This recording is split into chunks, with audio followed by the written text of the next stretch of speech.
La OPEP tomó una decisión que tiene repercusiones internacionales. El organismo anunció que reducirá su producción de petróleo en 2 millones de barriles por día. Se trata del mayor recorte desde el inicio de la emergencia sanitaria por la pandemia del COVID-19. Un recorte que equivale al 2% de la demanda mundial. La medida, por supuesto, amenaza con disparar los precios a nivel internacional, mientras que varios países, entre ellos Estados Unidos, criticaron la decisión. Incluso acusaron a la OPEP de alinearse en favor de Rusia. Veamos.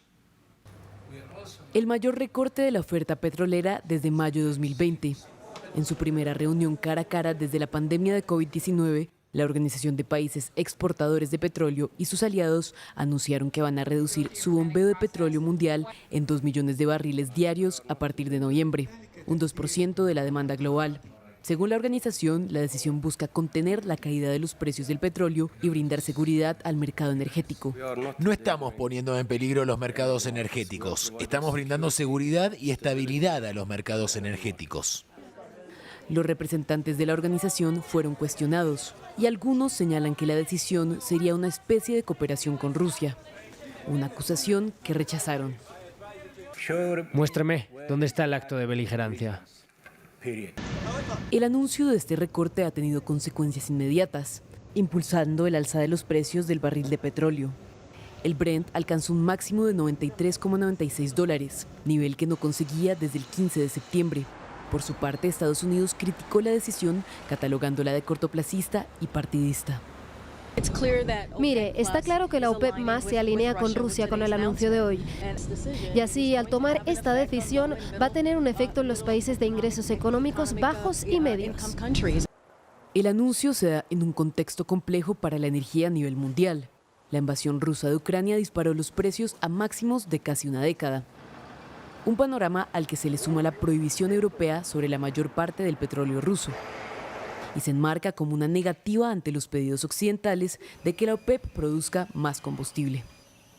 Pero entonces, ¿qué es la OPEP y por qué tiene resonancia a nivel internacional? Pues la OPEP es la Organización de Países Productores y Exportadores de Petróleo, tiene su sede en la ciudad de Viena, la capital de Austria, y fue fundada en 1960 por países como Irán, Irak, Kuwait, Arabia Saudita y Venezuela. Estas naciones lo que querían era hacer frente a esa fuerte y sostenida caída de los precios del petróleo que tuvieron lugar durante la segunda mitad de la década de los años 50, que afectaba precisamente a esos países que son exportadores, que tenían incluso hasta el día de hoy, sus economías netamente basadas en la producción y en la venta de petróleo a nivel internacional. En la actualidad está compuesta por 13 países integrantes, pero también hay algunos países aliados o cercanos, como por ejemplo México, Rusia y Noruega, que se han alineado en algunas de las políticas o medidas que adopta la OPEP. De América Latina solamente están países como Venezuela, que es un país fundador, como les decía, y también hace parte de este grupo Ecuador.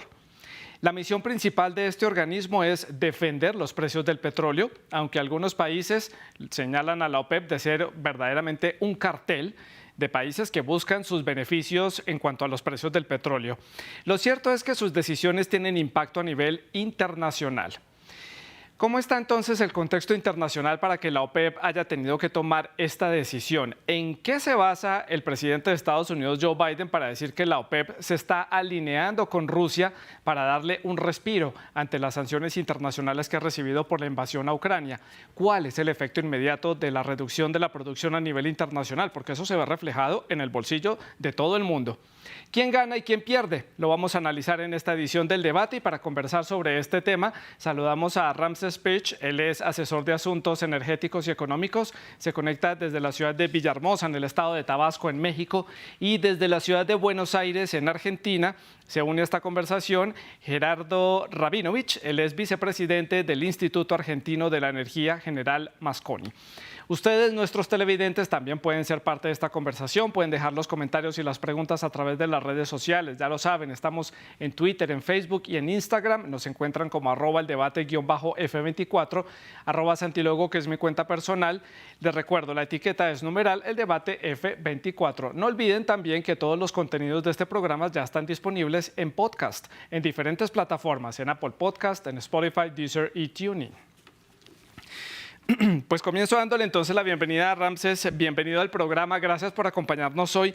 Punto de partida, que es la pregunta base para conocer las posiciones de los invitados, Ramses. ¿Y está la OPEP dándole ayuda o no a Rusia con este equilibrio en los precios, o lo que intenta hacer es un equilibrio de precios, o está verdaderamente respondiendo ante una necesidad del mercado? Primero, no está respondiendo a una necesidad del mercado. Segundo, está haciendo el ajuste en función de que, acuérdense que los países que están en el OPEP+ no han llegado a la producción real que habían pactado. Hoy la OPEP+ tiene 3 millones de barriles diarios que no han llegado a lo que pactaron en los acuerdos que tienen desde el año 2020. Y esto lo que conlleva es que de los 3 millones que no han llegado en forma real, hacen un recorte de 2 millones, reduciendo la brecha de solo 1 millón de poder llegar a la parte real. En papel pueden hacerle cualquier recorte, pero en la parte real hemos visto varios países de esta organización, junto con sus aliados, que no han llegado a la meta de producción. ¿Esto qué es lo que tiene que ver mucho en cuanto a los precios del barril? No solo es el cambio de la reducción de la producción, sino estamos viendo también escenarios que están afectando mucho el precio del barril, como es la incertidumbre y sobre todo la falta de una certidumbre en la demanda, sobre todo por parte mundial. Estamos viendo en China que las refinerías están importando una mayor cantidad de crudo de Rusia y de la India, pero no estamos viendo un incremento de la demanda en el mercado. Claro, Ramses, ya vamos a hacer un panorama general de lo que está sucediendo a nivel internacional para entender por qué se están tomando estas decisiones. Gerardo, quiero conocer su opinión. Entonces, ¿esto es o no una respuesta a una necesidad del mercado? ¿Es simplemente una necesidad para beneficiar los precios para este grupo de países? ¿O verdaderamente están tratando de darle un salvavidas a Rusia en esta situación que está viviendo a raíz de las sanciones internacionales? ¿Cómo lo vio usted? Mire, es una estrategia de la OPEP que no es una organización que responde totalmente a los movimientos del mercado. Es asombrosa el paralelo entre esta crisis y la del año 73. La literatura económica nos dice que la OPEP siempre ha fluctuado entre precio y cantidad. Y esta vez está optando por precio. ¿Qué quiere decir esto? Reduce la producción para acceder a precios altos. ¿Que esto ayuda a Rusia? Indudablemente, pero es una estrategia propia de la organización que ha sumado claramente antes de la invasión a Ucrania, antes de la pandemia, a Rusia para responder a realidades dentro del mercado internacional del petróleo, como la llegada del petróleo de esquisto de los Estados Unidos, el shale oil, que ha generado una competencia muy fuerte y por lo tanto obliga a esta organización a adoptar estrategias que ya, digamos, forman parte de su background, como ser la estrategia de reducir la producción para mantener precios altos. Gerardo, continúo con usted para hacer la ronda a la inversa y le pregunto que expliquemos un poco cómo está el panorama mundial, la situación internacional. Vemos que hay una crisis general, los países no lo están pasando bien en términos económicos, hay inflación en la mayoría de los países y hay mucha incertidumbre por los diferentes aspectos que afectan a las naciones dependiendo de la región donde se encuentre. Pongámoslo en palabras simples para el televidente común, para la persona de a pie en América Latina que quiere entender cómo esta decisión de la OPEP va a empezar a repercutir en precios y en decisiones o en aspectos fundamentales de nuestro día a día. Bueno, estamos en un momento del mundo en una situación extraordinaria. Digamos que suma el conflicto entre Rusia y Ucrania. Rusia, el primer exportador mundial de gas y por ahí de petróleo, y reconfigura todas las relaciones geopolíticas internacionales. Frente a esta situación, que es una situación en la cual, digamos, los precios de la energía se han disparado a niveles casi récord históricos, tenemos los compromisos del cambio climático, que obligan a reducir el consumo de combustibles fósiles para hacer frente al calentamiento global. Estos dos movimientos en realidad están jugando hoy en una estrategia muy pronunciada con distintos actores geopolíticos. Europa buscando reducir sus consumos de hidrocarburos y dar más eficiencia y más lugar a las energías renovables. Y Estados Unidos buscando colocar su shale oil y competir con los países productores del OPEP. Claro. Ramses, ¿cuál es su opinión para complementar este panorama general de la situación? Usted ya mencionaba un poco esos mercados a donde ha accedido Rusia, que son India y China, pero China también está empezando a presentar una leve desaceleración en su economía. Yo creo que lo más importante sobre este precio de los barriles que estamos viendo, que vamos a tener en esta semana de $10, va a impactar principalmente en la inflación y sobre todo en la inflación subyacente, donde afecta principalmente los precios de los combustibles. Hoy vamos a tener un gran problema sobre los precios de los combustibles porque algunos países van a tener que dar un subsidio, como el caso de México, que lo dio en su momento dado, y varios países de América Latina también están realizando lo mismo. Hemos de entender que en Estados Unidos es preocupante esto porque en Estados Unidos no dan subsidios, sino que está en una forma libre del mercado. Aquí hay algo importante. Hace 2 días se tiene la presunción de poder prohibir la exportación o limitar la exportación de ciertos combustibles de Estados Unidos hacia el mundo. Hemos de recordar que Estados Unidos exporta más de 3.5 millones de barriles diarios de combustibles, donde 1 millón de barriles exporta a América Latina y a México está exportando entre 800 y 850 mil barriles. Aquí la gran importancia es la OPEP no está viendo el cuestionamiento de la inflación, no está viendo si los países van a tener que dar un subsidio, están viendo cómo tener una mayor de ingresos, porque hemos de recordar, países como Arabia Saudita, México y otros dependen mucho de los ingresos de las exportaciones de crudo. Ramses, en palabras simples, ¿eso entonces en qué se va a ver traducido en el bolsillo del ciudadano común? Directamente, bueno, usted ya lo menciona, el combustible va a ser más costoso, llenar los tanques de los combustibles de los automóviles.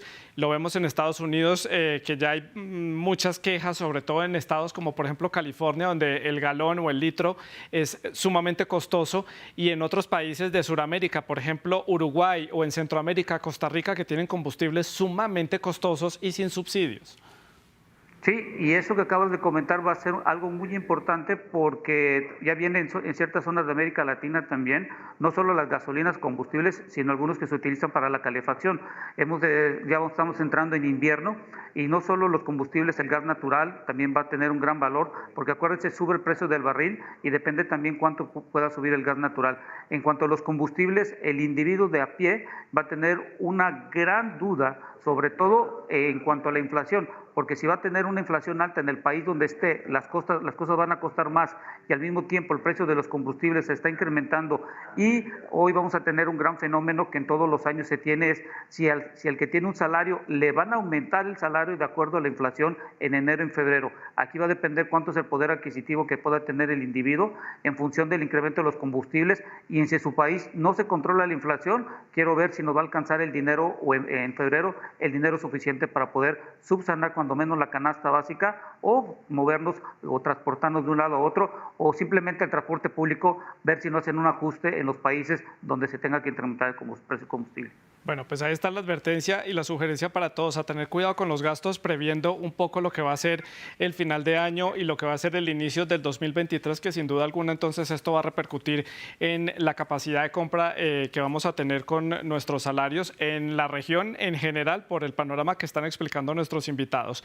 Hablemos un poco, Ramsés y Gerardo, de la posición que tienen países como por ejemplo Arabia Saudita. Hace unos meses vimos al presidente Biden reunirse con las autoridades saudíes allí en Riad para hablar precisamente para que Arabia Saudita pusiera en el mercado más producción de petróleo para poder bajar los precios, generar un poco más de oferta en ese mercado para que en Estados Unidos bajaran los precios.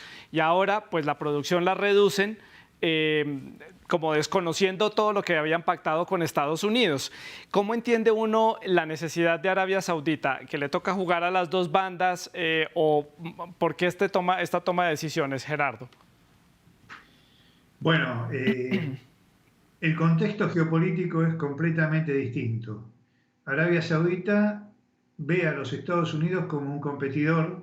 Estados Unidos es el primer productor mundial de petróleo y busca mercados para exportarlo, fundamentalmente China y sudeste de Asia.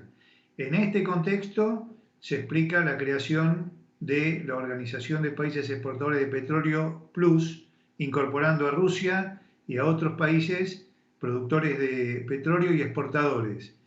En ese contexto, la relación entre Estados Unidos y Arabia Saudita cambia diametralmente respecto de la que tuvieron en el pasado, y un hecho que demuestra esto es que la flota americana abandona el Golfo Pérsico para ubicarse en el mar del sur de la China, donde se van a jugar los nuevos, contextos de competencia por la supremacía de la economía en el mundo. Entonces, esto explica, en cierta medida, la actitud de Arabia Saudita, para quien ahora el mercado del sudeste de Asia y de China son primordiales, y su actitud de competencia con los Estados Unidos por esos mercados.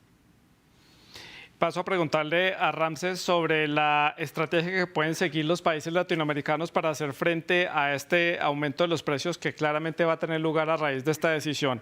Vemos, por ejemplo, a Estados Unidos, el presidente Biden ya ordenó liberar parte de las reservas estratégicas de crudo que tiene a nivel federal este país. Usted mencionaba el tema de los subsidios. ¿Qué más pueden hacer los gobiernos latinoamericanos con sus contextos y sus dificultades económicas para sobrellevar este aumento?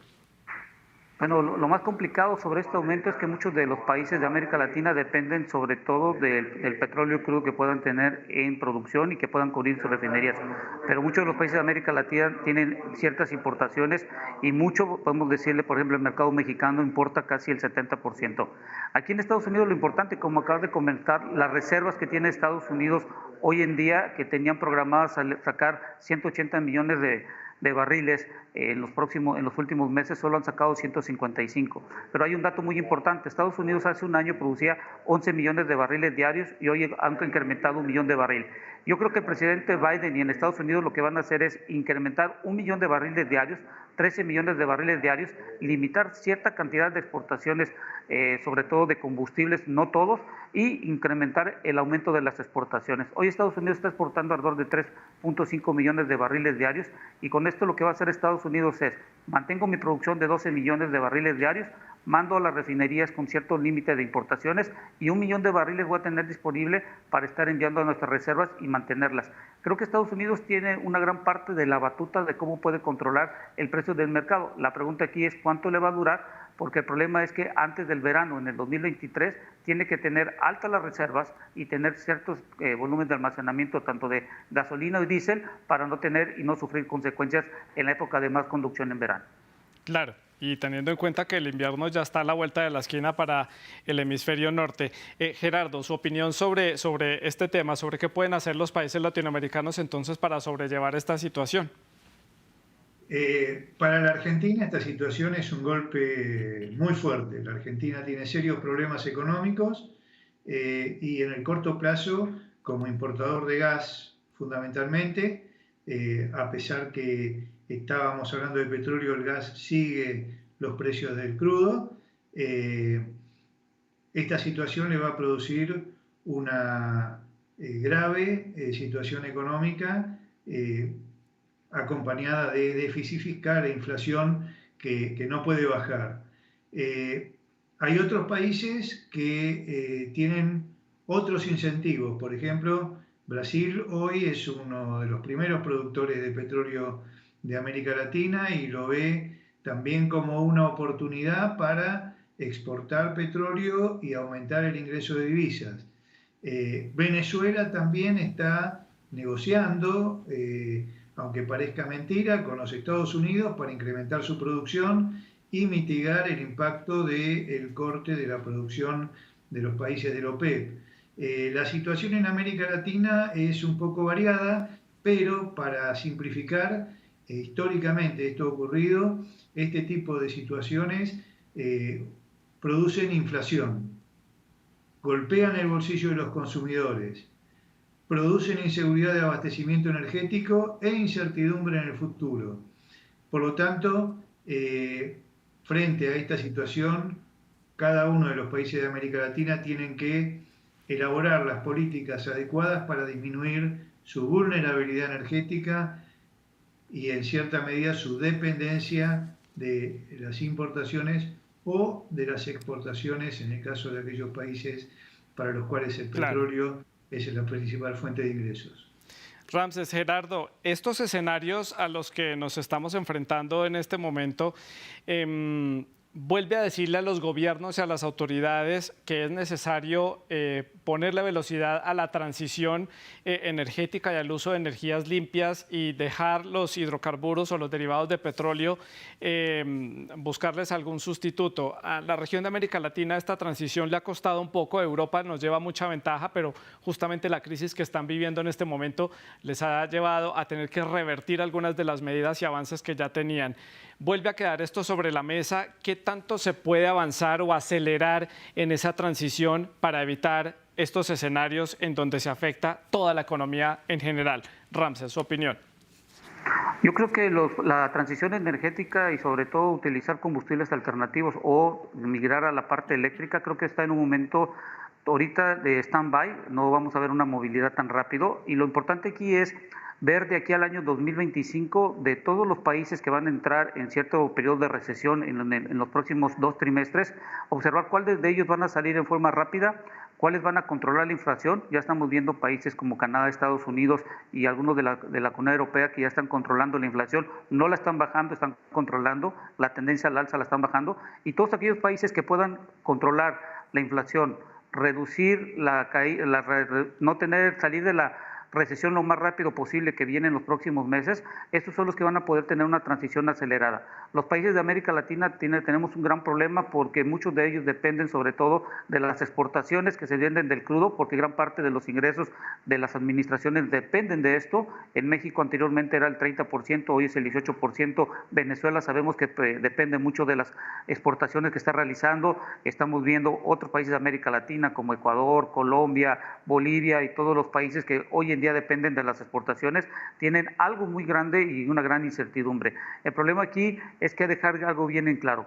La industria de hidrocarburos no va a desaparecer en el año 2050 ni en el 2060. Esta estructura de hidrocarburos, por lo que estamos viendo y lo que hemos calculado, va a llegar más allá del año 2100, y la transición de carros eléctricos ya 100% puros, no híbridos, yo creo que ya lo vamos a alcanzar su totalidad a nivel mundial en el año 2080-2100. Entonces, hoy los que están en el sector de hidrocarburos creo que no debemos de estar preocupando, y lo que sí hay que hacer son investigaciones en donde puedas tener una mejor calidad de crudo, aprovechar las condiciones que estás teniendo en una planta de refinación, en un centro de procesamiento de gas, o donde tú creas que sea conveniente para que puedas mejorar tanto la eficiencia energética como la calidad. Importante ese punto que usted señala, Ramses. Los hidrocarburos no van a desaparecer de la noche a la mañana, eso es importante decirlo, pero esa transición sí puede haber alternativas a esta modelo de extracción para producir energía y poner en marcha. Muchas economías alrededor del mundo dependen netamente de la extracción y producción y exportación de petróleo. Gerardo, su opinión sobre este proceso de transición que tenemos que dar en América Latina, ¿qué tan avanzados estamos? ¿Qué países han dado pasos clave y van liderando este proceso?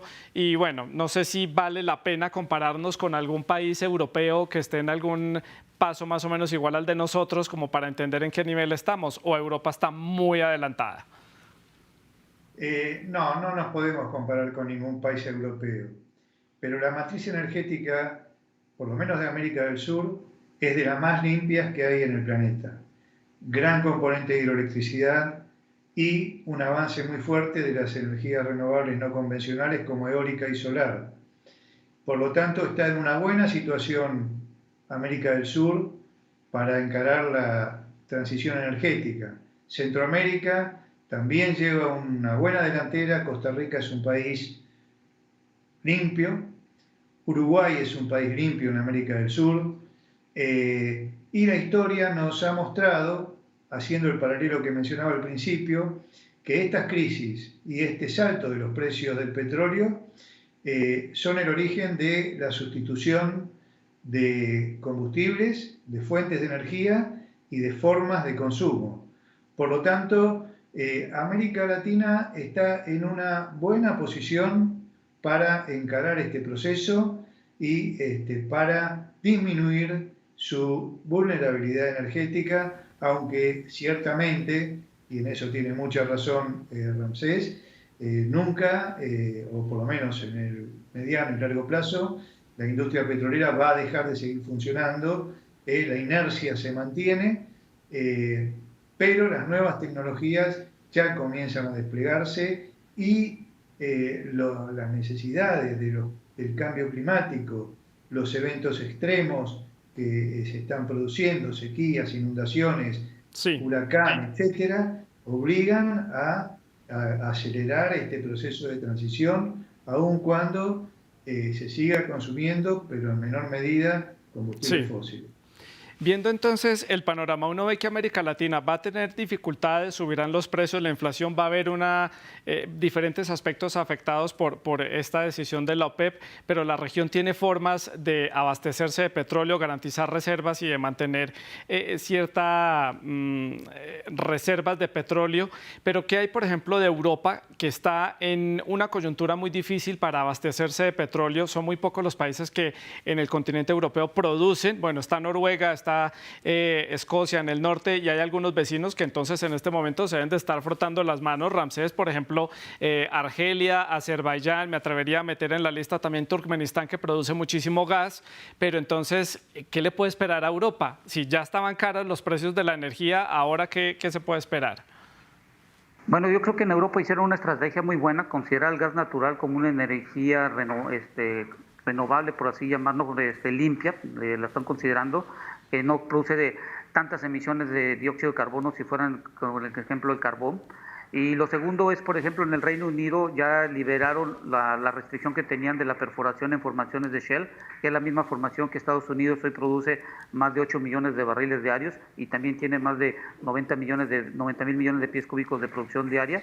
Estamos viendo países de Europa que están abriéndose, sobre todo la industria de hidrocarburo. Sí van a eliminar el carbón en un momento dado, pero se están migrando al sector de hidrocarburos, sobre todo en ejercer presión para poder recuperar pozos de aguas profundas, meterse en formaciones de Shell, que en el Reino Unido y sobre todo en la parte de Inglaterra, en esas zonas de ahí, se pueden producir pozos.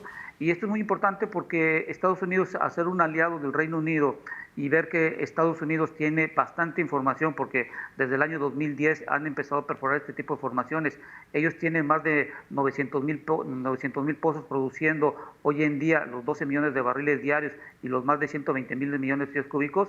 Creo que Estados Unidos se va a convertir en un aliado, sobre todo para Europa, ante las restricciones que vienen en diciembre, al mandar una mayor producción de crudo. Por eso digo que Estados Unidos va a incrementar su producción hasta 13 millones de barriles diarios y pienso yo que pudieran llegar hasta 14 millones de barriles diarios y van a demandar una mayor cantidad de gas natural licuado, porque estamos viendo que las exportaciones de Estados Unidos hacia la Comunidad Europea han aumentado y hoy con las restricciones de Rusia esto va a ser un gran negocio y lo hemos visto ahorita en las últimas semanas, que un flete de ida y vuelta de un barco de gas natural licuado está costando alrededor de los $500,000 al día.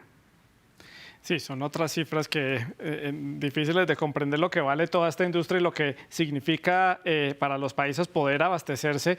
Definitivamente no es tan fácil como uno pensaría llegar a acceder a esas cantidades o necesidades de gas y de petróleo que son fundamentales para los países. Vuelvo con Ramsés para analizar la controversia, ya que usted habla de Estados Unidos. El presidente Biden pidió hacer algunas consultas con el Congreso de Estados Unidos sobre algunas herramientas y autoridades adicionales o un marco legal adicional, precisamente para reducir ese control que tiene la OPEP, que controla más o menos el 40% del mercado mundial de petróleo. Usted me corregirá si la cifra no es exacta.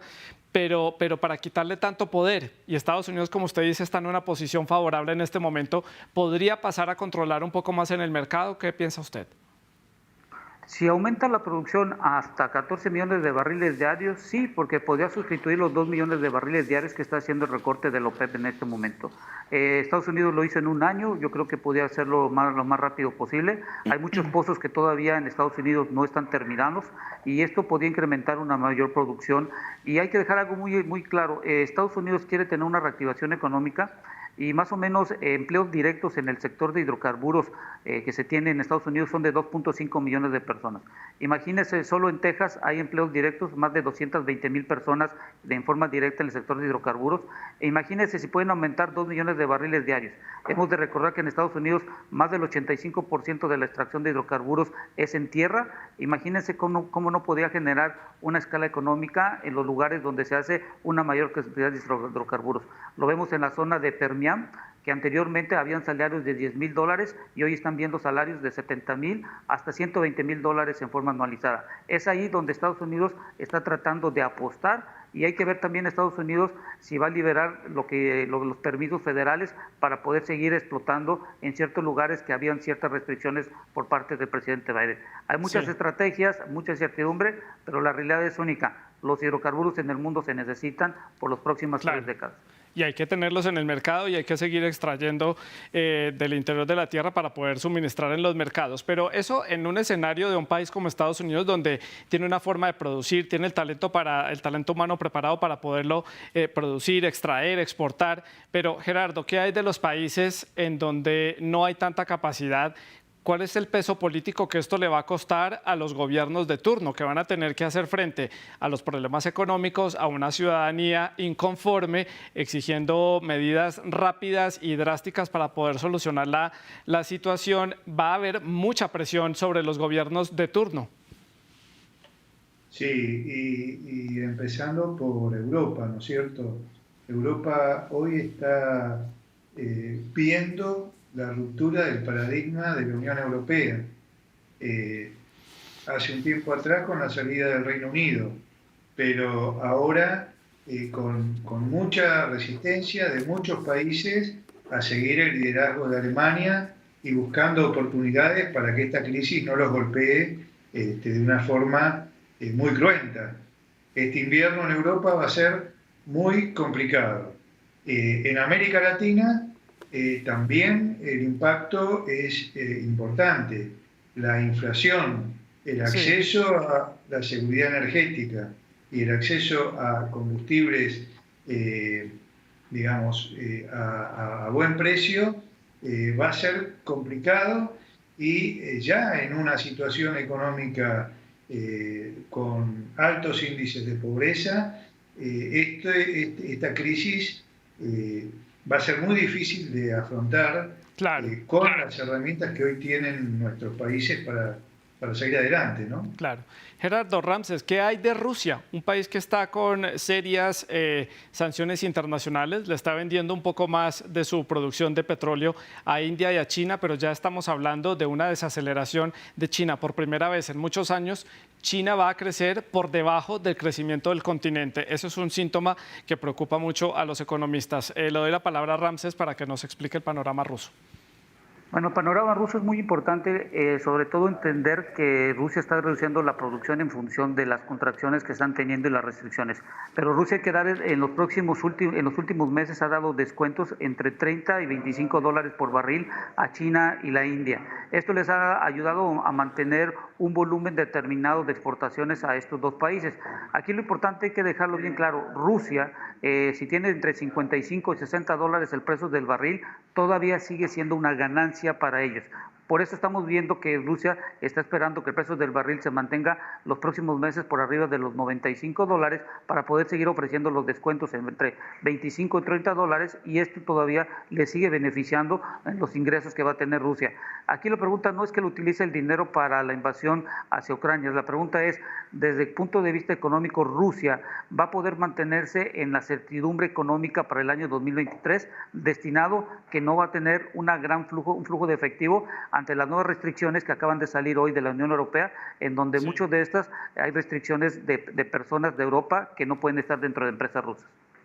¿Y su perspectiva, Gerardo, para el cierre? Bueno, hoy estaba viendo que a Rusia le fue mucho mejor en el frente económico que en el militar con esta guerra. Nunca le ingresó tantas divisas y tanto dinero por sus exportaciones de crudo y de gas natural. Un dato que me parece muy importante para poder analizar el contexto geopolítico que se viene es que no se rompió la organización de países exportadores de petróleo plus, que los países de la OPEP, de Medio Oriente y Rusia siguen coordinando sus políticas petroleras. Esta es una señal muy fuerte para Occidente, que hay que tener en cuenta y hay que ver cuáles son los elementos de respuesta.